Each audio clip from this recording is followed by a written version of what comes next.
spoke very well of what that looks like, what it represents. When you're a homeless individual with mental issues, the only thing you have is your dignity. That's all that's left. These officers took that dignity away from him. As far as the mask is concerned, I still have some questions as far as it being a welding mask. It doesn't look good on the officer's part, but why would you allow the gentleman to continue to walk through the streets in 90-plus degree weather with a black mask over his face?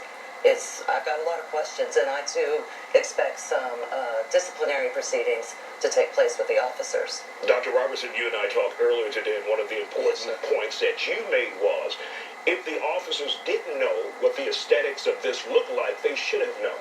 Yes. And that's a problem. Yes, very much so. As the other members of the panel have eloquently said, of course this is a policy issue, but most profoundly, we have a sense of cultural incompetence. We have a racial amnesia. I truly imagine that Officer Bosch and Officer Smith saw Mr. Neely as a black subject. The problem is they didn't see themselves as white officers. And therefore, the legacy of white supremacy, the history of the police being these slave-catching factors in our American history were not reflected back to them. They were absent, at least bodily, from the incident itself. And therefore, because we have not learned from our history, we are destined to repeat it. That 1619 that we spoke to about earlier, here we are in 2019, 400 years later, and we're making the exact same mistake, and that is problematic. Chief Williams, what do we need to do to ensure this doesn't happen again? Does it require sensitivity training or better screening individuals who come onto the police force? As I've always said, training is always good, but this was a systemic failure from top to bottom. There needs to be a top-to-bottom review of that entire police department. Whenever you take someone into your care, your custody, and your control, their care is the premier word there. There was no care in this situation. They needlessly and shamelessly put that man in that situation and dangerously put him in. The horse could have trampled him. That's right. The motoring public could have trampled him. I mean, there were so many things wrong with this picture. And I think there needs to be a review from top to bottom, and anybody culpable needs to be held accountable. Derek, when we take a look at this situation, you said a lack of care in dealing with this individual. In many cases, some African Americans, some blacks are seen as subhuman. And they lack the respect that they deserve from police officers in certain instances. Do you think this is a case like this when he was seen as subhuman? Well, all I have to go from is the evidence that's been put before us. And I think that many of us may be giving these officers way too much credit.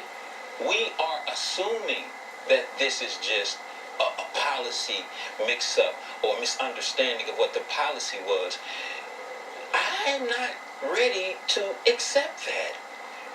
I believe that they knew exactly what they were doing.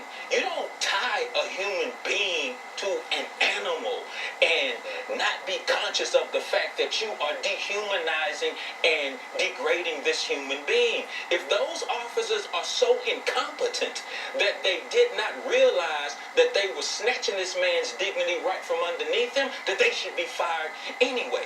They have to be held accountable. You asked Chief Williams, how do we prevent this from happening again? Listen, people learn through rewards and consequences. A slap on the wrist where something like this is concerned is not sufficient.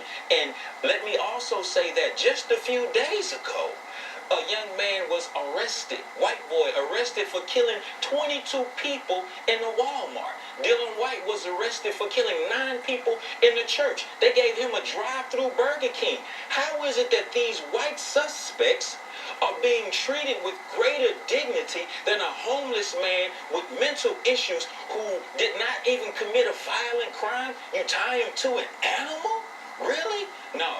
Off with their heads. Those police officers need to be fired. Period, point blank. We thank you all for coming on The Factor for this intriguing and important discussion. Still to come, talking about survival. Imagine living nearly 3